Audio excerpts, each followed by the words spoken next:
Many times people ask me, well, should I buy a home or rent? Well, it depends.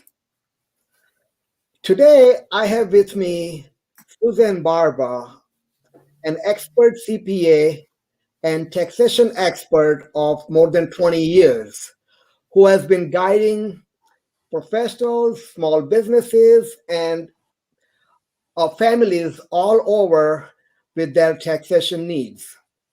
So, Suzanne, thanks for coming to the show. Thanks. Nice to be here. Suzanne, you have been one of my most VIP guests. Thank you. You, Thank you've, you. been, you've been providing so much helpful information to our viewers. Well, tax is always changing, right? So there's always new info. Something that was last year is, Right. few things have changed completely. Yes. And they're still going to change. The president has a new bill out there that's likely to pass, and there's changes in there that would affect homeowners. Right. So I want to tell our viewers that Suzanne Barba has been helping people for the last 20 years. She is very passionate about helping small business owners and professionals make the best of taxation.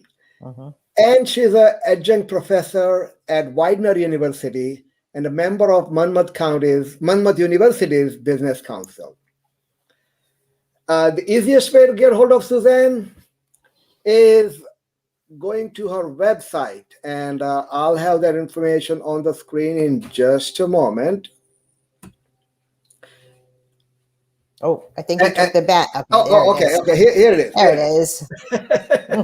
SuzanneBarba.com, and her email is Suzanne@SuzanneBarba.com.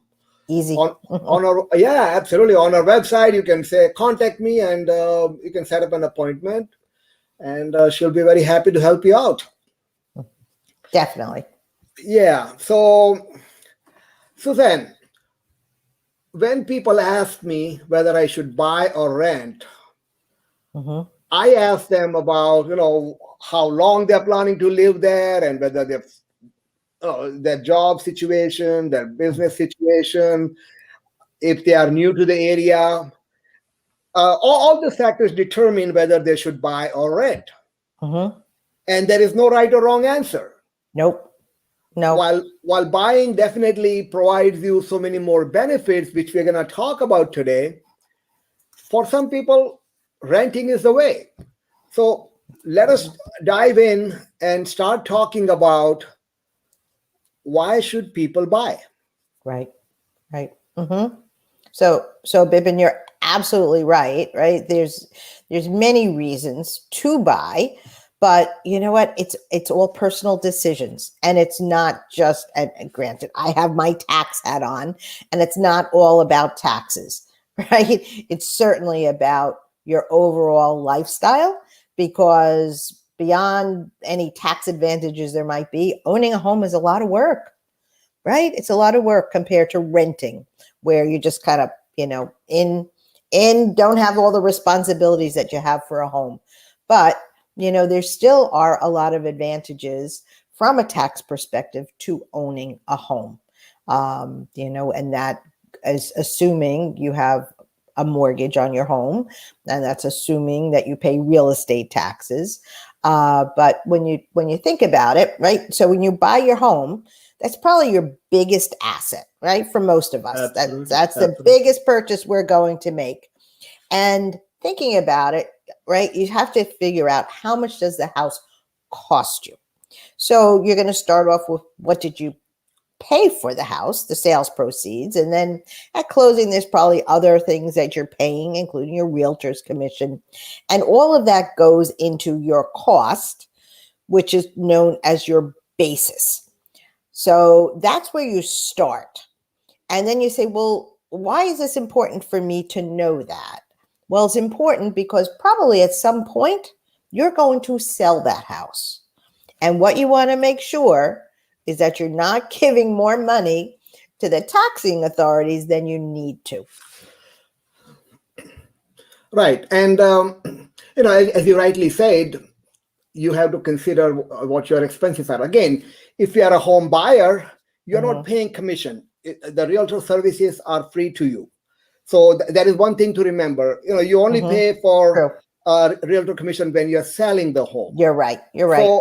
So as a home buyer, of course, you're paying mortgage, insurance, taxes, and other maintenance expenses. But then you have to compare to what you can get for that kind of same amount of money.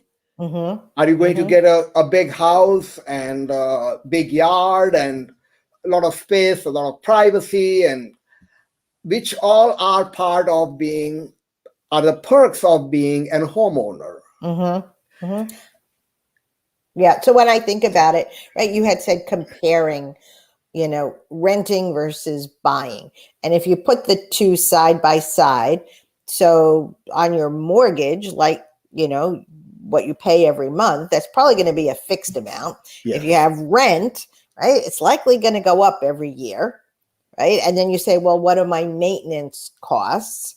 And you probably have more on the maintenance side on a buy than on a rent, right? But there's also, right, when you're paying out rent every month, that's just money it's just an expense. It's just money out the door. Whereas if you have a mortgage and you're paying that, there's a good chance that a portion of that is going to be deductible on your taxes that can be used to reduce, right, your ordinary income. So the money you get off your W-2 or, that you're going to pay taxes on. So to me, that's kind of how you look at it, and, can you afford it? Can you afford it? Right. Yeah. And when you are renting, you are paying somebody else's mortgage. Yes. You are helping That's a good way them. To put it. You are helping them build equity, not as a homeowner, you are helping yourself building equity. Also, as you said rightly, your expenses such as insurance, taxes, mortgage, they are all deductible to whatever extent according to current tax laws. And you're building equity.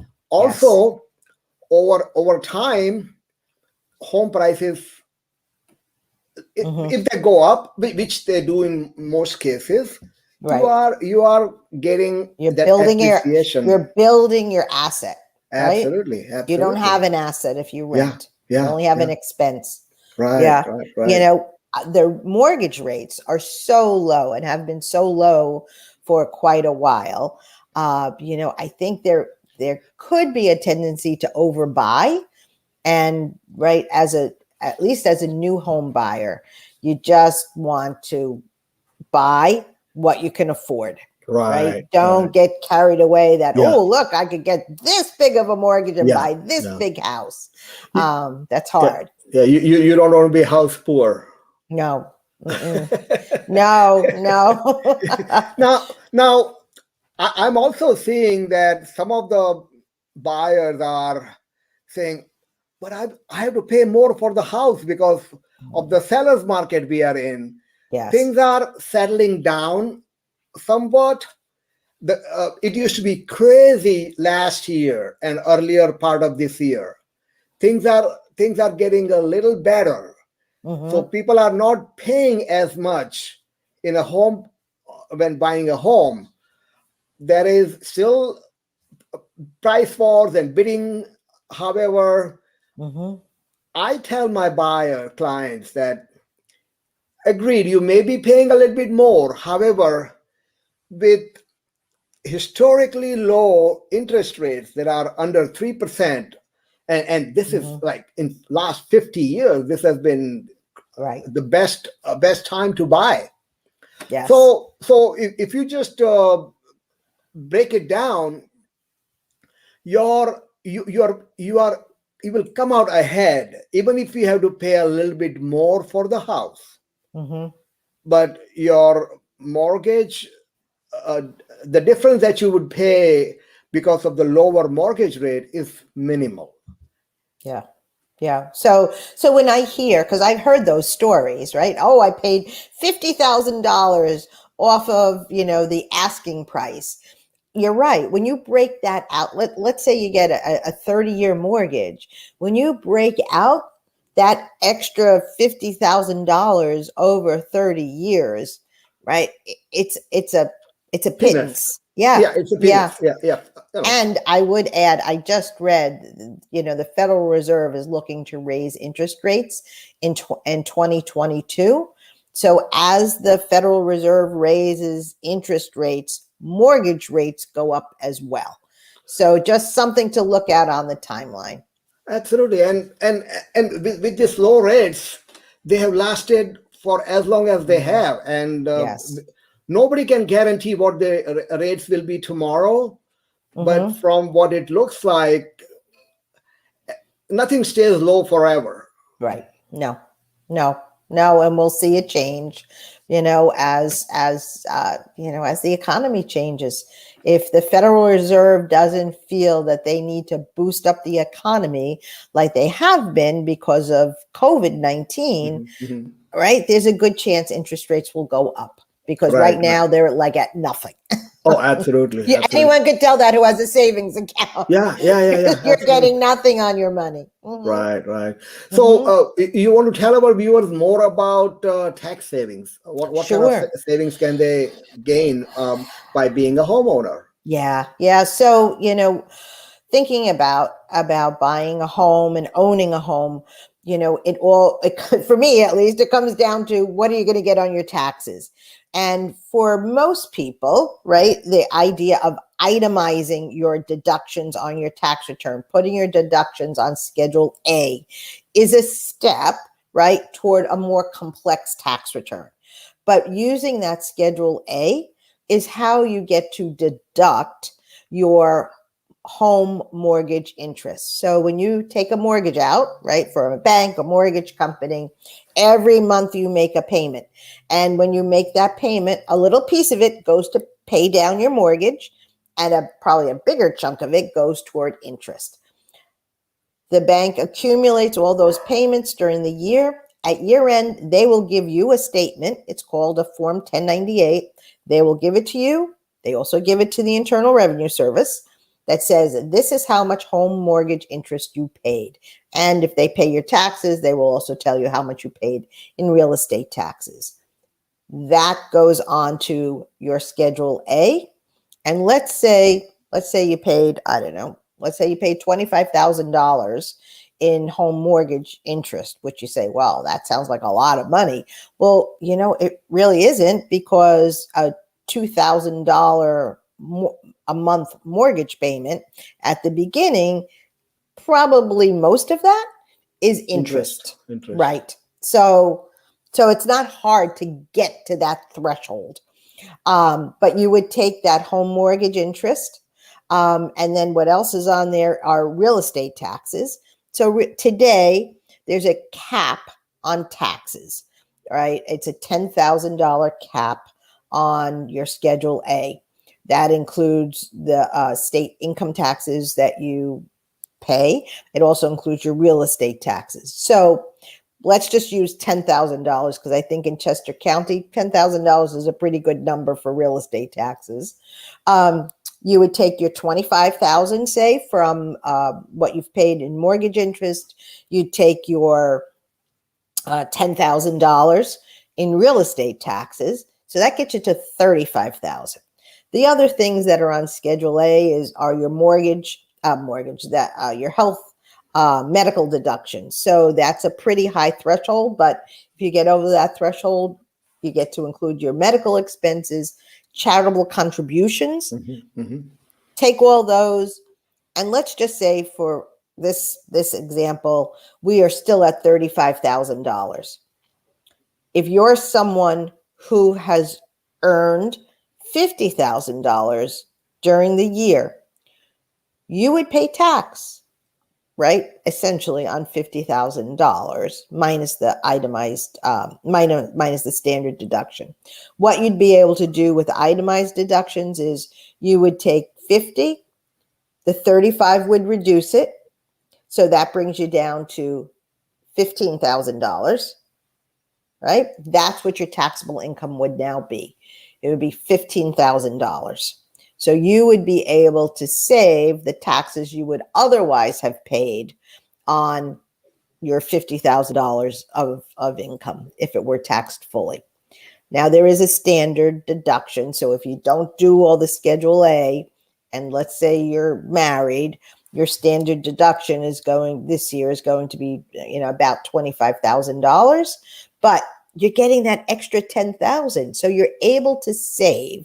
Let's say your tax rate is just 20%, right? That extra $10,000 in expenses, which is really your mortgage interest, say, that $10,000, if you take that at your 20% tax rate, oh, now I'm going to have to do math. Oh no. So what does that get us to? $2,000, right? $2,000. So you have $2,000 in your pocket you wouldn't have had otherwise. So there's a lot of advantages from a tax perspective for owning a home. And if you had rented, you don't save any of that. You would not have that. No, right, none right. of that. Mm-mm, mm-mm. Right. Also just thinking about it sometimes, and I don't know if this is the case in today's market. I would think it might be though, right? People have homes that probably need a lot of improvements, right? Maybe it's, an older couple that didn't do a lot of improvements over the years. They've decided to sell their house, right, and move somewhere else.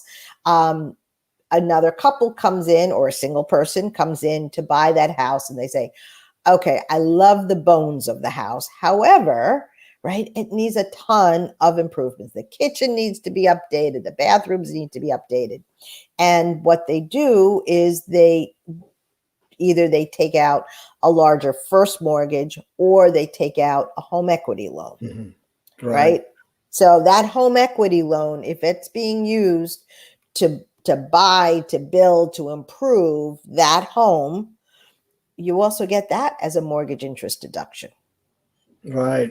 So there are benefits to both, and I would suggest any people who are renting or looking to buy to consult with an experienced realtor and a CPA, a taxation expert like Suzanne. Right. So that's how we can help you. Yeah. Is there anything else, Suzanne, you want to tell our viewers?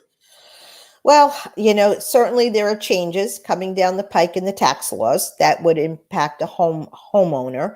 We talked about the $10,000 cap on taxes. Right. Well, that is one consistent aspect of the various versions of the new tax law to remove that $10,000 cap.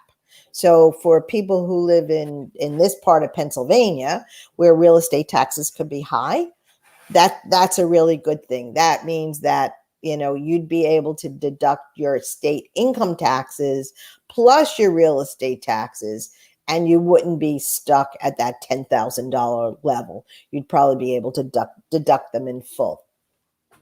Right. Yeah. I mean, as we know, tax laws keep on changing, and you need to have an expert tax advisor and CPA like you on their side to guide them. Right. The other thing, and I know we're not going into this, but if you own a home, you can leverage that home, right? And do other things with it. Buy a rental home, buy an investment property. Like, it's an asset. Absolutely. Use the asset. Use it. Absolutely. And we have already discussed that we are going to have another show dedicated to investment part of it. So, check your calendar. Let me know when we can do that in October. And we will schedule a show just for home investors, people who want to use their equity and that value in their home, leverage that, and keep building their wealth. Yes, Actively and passively. because owning a home gives you tax advantages. Right. Owning an investment property gives you way more tax advantages. Absolutely. Yeah. I totally agree, and I've been using those techniques for quite some time to build my portfolio, and I keep advising my clients to do the same, and I help them all the time. So I certainly look forward to seeing you in October at a date that we can mutually agree on. And with that, do you want to end the show with a final message? Wow, the only message I would say is, right, it's a beautiful day outside. It's a beautiful fall day. What a great day to go looking for a new home. Absolutely. And enjoy the day. And if you have any questions, reach out to me or reach out to Suzanne, and we will be very happy to help you out. Great.